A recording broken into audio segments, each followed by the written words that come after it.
important that it be done the right way. So we're looking up, even though it's a little nerve-wracking, especially since settlement hasn't even been pre-approved at this point.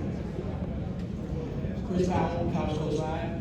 Bernadette, you were in attendance at the BCU supporter game in March that had over 6,000 fans in attendance, a record. And also, you mentioned the opening of the attendance at the women's tournament at 2 sellouts.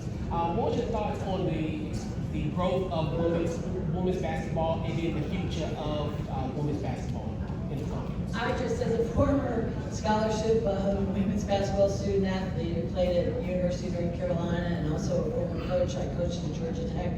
I just think that the explosion over the last 24 months of really the social and the media excitement and appreciation for women's sports in general, but women's basketball in particular.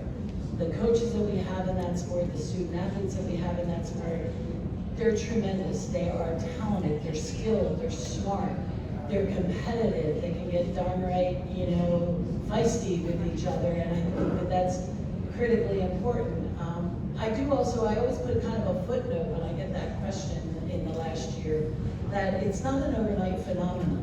We just celebrated the 50th anniversary of Title IX, and I know when I was coaching at Georgia Tech, when I was a member of the women's selection committee, 20 years before I was a member of the men's selection committee, we were fighting for the media equality and the equality in funding. And it just really has taken a generation, quite frankly, because my counterparts, my colleagues, my teammates, two of my sisters, we all were in that first generation of Title IX, getting a scholarship, going to college, and now it's the children of the first generation that are all the superstars, the Caitlin Clarks, the Angel Reeses, etc. So I think the future is bright. I don't think it's going to slide backwards, and I think that there's the equal appreciation for the values of women's basketball just as much as we enjoy the values of men's basketball and men's sports.